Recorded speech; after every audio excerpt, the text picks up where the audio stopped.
podcasting since 2005. This is the King of Podcasts radio network, kingofpodcasts.com. What are we going to do now that Hulk Hogan has passed away, brother? To be the man, you gotta beat the man right here. Here's the future of wrestling. You can call this the new world order of wrestling, brother. Nobody is on my level. Everything I touch turns to gold. Believe it or not, whether you like it or don't like it, learn to love it, because you have to listen to Wrestling is Real. It is the best thing going today. Woo! And here we go. Wrestling Podcast. I didn't know we were going to get to this point where we would have to go and talk about Hulk Hogan passing away, but he is gone. This is episode 946. I'm going to clock it into that. He died today of cardiac arrest at the age of 71. Born Terry Gene Bollea, August 11th, 1953. His career spanned decades, an indelible mark left on the wrestling world. Hulkamania coming in, that's when I first got to know about Hulk Hogan, was I was watching, primetime wrestling, the WWF in the early 80s, rather. Originally found his real public profile. Some of his fame really started in the AWA under the tutelage of Verne Gagne, developing his larger-than-life persona and drawing significant attention. He was never a World Heavyweight Champion in AWA. Keep that. But then joining the WWF in the early 80s, charisma, muscular physique, the 24-inch pythons, the real American gimmick, led to an unprecedented boom in professional wrestling when Vince McMahon decided to go ahead and take the World Wrestling Federation nationwide, worldwide for that matter. All changed. What was it? March 1984. He beats the Iron Sheik for the World Wrestling Federation Championship. Hulkamania begins and never ended. Major feuds with Andre the Giant. WrestleMania 3, winning with that match where he wins against Macho Man Randy Savage, Roddy Piper. Those are significant and forever remembered. Him going up against Ultimate Warrior. I mean, the focus on him, talk about the draw for Saturday Night's Main Event for all those shows in the 80s for the most part. The Mega Powers, all of that. It's embedded and etched and just carved into our minds. Unforgettable time. Not to mention his work in World Wrestling Federation, but also in the 1980s, working in New Japan Pro Wrestling, working with the great Antonio Inoki, winning the inaugural IWGP Heavyweight Championship tournament in 1983. If you see his matches on X or on YouTube or whatever, the guy could wrestle. I mean, in a very traditional style. Of course, 83, you'd also see him in Rocky 3. So, I mean, just the mainstream appeal of Hulk Hogan started then. He would do No Holds Barred, the movie then after that, and a bunch of other movies in the 90s after that. And his own TV show, Thunder in Paradise. Would have his own reality show. It's like he was a marketing machine and always found his way to keep plugging, do something else, all of it. Amazing. He would go back and forth to New Japan in later years, tag teaming with the Great Muta. Would go to 1994, Eric Bischoff made the deal, got him to jump to World Championship Wrestling. And the timing was good because it gave Hogan another chance to go into another platform, keep going with the Hulkamania persona. Of course, the matches he had, maybe not so great, but he did have the Bash at the Beach in 94 against Ric Flair for the WCW World Heavyweight title. Then when that babyface run was just starting to go ahead and wane.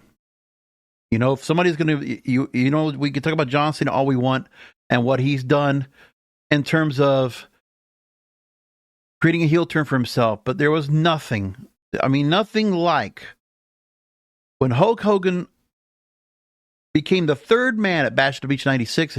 We just passed that marker 29 years ago. The formation of the New World Order alongside Kevin Nash and Scott Hall. Hollywood Hogan led the NWO to unprecedented success of a good 2 years plus of WCW. I mean, with a storyline and an arc that was just, it elevated wrestling and created the competition of the Monday Night Wars to something we'd never seen again. 6-time World Wrestling Federation champion. Also multiple-time WCW World Heavyweight Champion. Also worked in TNA. Not much you going to say over there, except for the fact that he was there. He was general manager. Worked with Bischoff once again. But, of course, he had controversy. You know, the comments about his daughter and, you know, about the guy she would go ahead and sleep with or who she would be with. You know, the Bubba the Love Sponge sex tape, right? And, of course, Bubba the Love Sponge was actually talking about the fact that Hulk Hogan was near death. That was being talked about. And I saw clips of his show that he still has online talking about it up to today. And it was going to happen. And he was right. But, of course, he's known Hulk Hogan for a long time because he lives in Clearwater. Clearwater Beach, to be specific, and Hulk Hogan's been there for a long time. Again, he's done a lot of things. Pastamania, had his own, you know, his stores. He's done, like you just had the American Blogger beer, whatever that is now. He's going to get into a new deal with Bischoff on American Freestyle Wrestling. I don't know if that becomes something what we have next.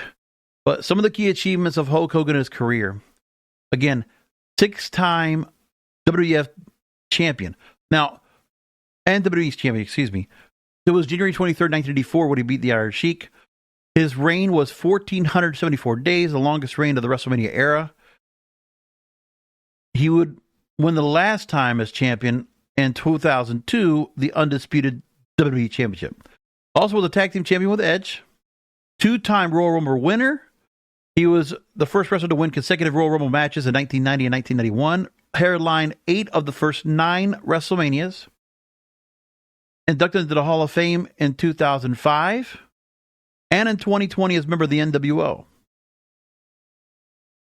And in WCW, he was a 6-time World Heavyweight Champion for WCW. Also holding the record for the longest WCW World Heavyweight Championship reign.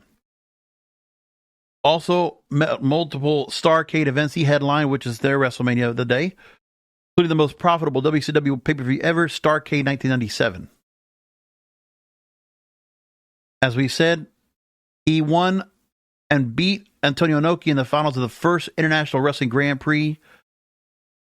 His reign in IWGP World Heavyweight Championship reign, 378 days. He was also, early in his career, an NWA Southeastern Heavyweight Champion, an NWA Gulf Coast Heavyweight Champion. And as we said, all that has been done, it's just amazing. But that's, I mean, it's underscoring what he has meant to the wrestling business. He's irreplaceable. There is no one like him. And of course, you know, being from where he's come from, you know, he's apologized for certain things that he's done and he's made his mistakes, you know, and obviously his political slant also got him and was always a beacon of controversy. No doubt about that. And of course, we could talk about his creative control, you know, the kind of push that he got for all these years. Was it deserved? We could take all that into account. We can go ahead and make a lot of criticisms of Hulk Hogan, absolutely. But when you've had that kind of career, that's what happens. That's just part of the business. But think about it with wrestling today. You can't replicate another star like that. The kind of run that he had just can't be done. A bona fide, worldwide recognizable figure. If you saw him with the red bandana, posing, all of it, you know it was. If you hear me say the word brother, it's because he says it all the time. We all do. You're a wrestling fan if you say brother, almost like, because you know where you're coming from, brother. You just do it. That'll probably never go away. And we all have our impression of him. Like, I mean, know how he talks and this and that, but like, I mean, it took me about a good 10 seconds to kind of just take pause and just shock. But of course, TMZ confirmed it, so you know what's going to happen there, right? I mean, what can we do? And right now, I wouldn't be surprised if he's trending now big time on Twitter. But, yeah. Very surprised to see what happens here. But Hulk Hogan immediately is trending right now by far. And I'm sure his passing is going to go along and get talked about a lot. Said like that. 71 years old. We already have some people already making comments about this. Nature Boy Ric Flair. I am absolutely shocked to hear about the passing of my close friend.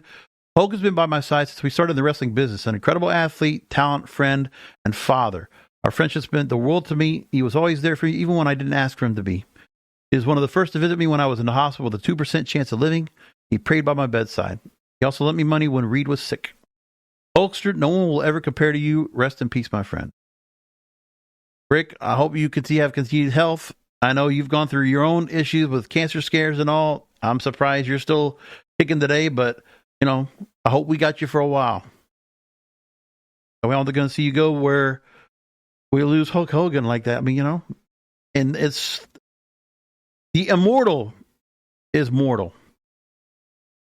Now, there's going to be a lot of talk about what happened in the hospital because there's been a lot of rumors about what happened to him and why everything happened here. But, it's unfortunate. WWE has put out a post. WWE is saddened to learn a WWE Hall of Famer Hulk Hogan has passed away. Pop culture's most recognizable figures. He helped WWE achieve global recognition in the 1980s, extending condolences to Hogan's family, friends, and fans. Now, is the company in the current stage it's in the Netflix TKO era, are we going to see him, revealed? Are they going to even, honor his passing on television? I don't know.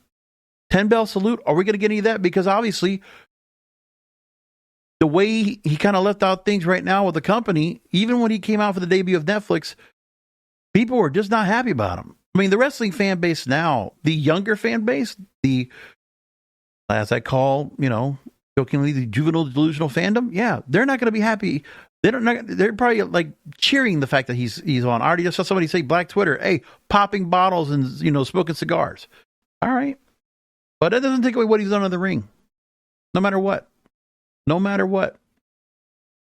I wasn't even watching, wrestling. I took a sabbatical from it when I saw Hogan against The Rock. And by the way, here's a clip from it. And Rock got it. He let Hogan know how that feels. Rock now. He is poised. He is coiled. Wow, there's a rock bottom. Rock bottom, and Hogan kicks out. The hook of the leg. And this Hogan kicked out. Rock got Hogan kicked out. And then hulking up. Rock bottom. Another defense with the Rock. Wait a minute. Is he going to hook up there? Seriously, his last great run. Cannot believe it. Oh my God. What you gonna do, Rock? My God, the Rock can't believe it. What you gonna do? And Hogan scores in the right hand. Hogan sent the Rock for the Rock. The end could be near for the Rock at WrestleMania 18. He beat Andre the Giant with that move. The leg is hooked. Oh my God! My God, the Rock kicked out. The leg drop. And Hogan, much like the Rock earlier, cannot believe it. Amazing. And I know there's going to be a lot more people that are going to be talking about Hulk Hogan and giving their comments about him. We'll find out all that's going to be said. The thing is, I would like to go and think that for whatever reasons, multiple reasons that he has, that Hulk Hogan can be canceled, right? By the way, here's the infamous Bash at the Beach segment. What are you talking about? Whose side is he on? What are you talking about? Yes, sir! Get him, Hogan! Go get him, baby! And I watched this on pay-per-view, man. I had gotten the black box to watch it on. Who's bad now, boys? Hulk Hogan arrived. Hook. What is he doing? My God! Is he the third man? He's the third man! Ocean Center, Daytona Beach. What's going on here? Hulk Hogan has betrayed WCW. He is the third man. Look at this picture. Oh my God! This will forever be the moment I'm always going to remember about Hulk Hogan. Oh my God! Are you kidding me? Probably the lowest shot ever given to professional wrestling. That man did right there, Hulk Hogan. Let's get everybody out of the dressing room right now and kick his rear end. Never forget. But yeah, what will be interesting throughout the next week or so, I'm sure, is how many people are actually going to go ahead and, you know, how they're going to go and react to him now that he's gone. What are people going to say? We also got to make the fact that he also, you know, had said that he had became a born-again Christian. He was trying to rededicate himself to Jesus Christ. He got himself baptized a year ago today, or roughly a year ago. But yeah, man, that's it. Not much more we can go say about it. It's just unfortunate, but at this time, I would like to think the wrestling industry will not weigh in on what he might have done before. Of course, there's going to be other people out there who are going to just say what they're going to say about it. It doesn't make a difference, right? People are going to go ahead and just be haters, and they're also just going to, you know, take whatever's the most salacious thing. Social media is just going to be like that, okay? It's cancerous. Doesn't matter. They're going to go with what they want to do. That's it.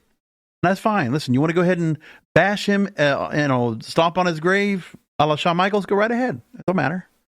But I've always been like the kind of person that I want to at least try to see the good in somebody. Like, again, words. He didn't kill anyone. I don't think it was anything criminal. But in the public eye, obviously, yeah, people, he said things that, you know what? I'm not surprised. There's a lot of people that we can say that about. If there's a bit of racism in people. And for some, they don't know that they are, but they are. Whatever, it's fine. I don't get personally, you know, caught up in that. I'm a fan. I'm a wrestling fan. That's what it is. But anyway, yes, people are going to go ahead and complain about the fact of that there was a sex tape of Hogan and Heather Clem, married to Bubba the Love Sponge. Hogan suing Gawker in 2012, winning $140 million at an infamous legal fight. And he's never going to be able to live past that. That's always going to be tarnishing his career, first and foremost. Survived by his wife, Sky Hogan, and his ex-wife, Linda Hogan, and their children, Brooke and Nick. Married with Linda Hogan from 1983 to 2009. Married to Jennifer McDaniel from 2010 to 2021. Okay, there's more. I'm sure we could talk about this, but I don't think there's going to be anything more I'll bring up until next week. I'll just come back and do the regular program. But the more important thing will be, now that he's gone, what is the wrestling world going to do? How are they going to respond? And if there is anything else that comes over the weekend that warrants to talk about, if I think it does, then I'll jump on and do a podcast about it. But for more important today, I wanted to do this here now that I saw it. And it's like, you know, pay my respects. Because of my own personal opinion, he brought me train wrecks towards the end of his career. Okay. You know, I watched WCW and TNA, and they weren't the best when he was around. That's okay. Towards the tail end, by the way. But no matter what, I was entertained by him. Wasn't the greatest wrestler in the world, but he could wrestle. But the personality, the charisma, the character, fully fleshed out. I mean, you can't deny one of the most undeniably recognizable figures in wrestling. Maybe not in your wrestling ring Mount Rushmore, but in the Mount Rushmore of most notable, iconic wrestlers of this generation, of the WrestleMania era. That's him. He's right there. At least you got to just recognize the legacy he leaves behind in the ring, regardless of what he says outside the ring. Because you know what? People can be stupid outside the ring. And they do. They are. What it is. Rest in peace, Hulk Hogan. And thank you for listening to this edition of the Wrestling Observer Podcast, because wrestling needs us.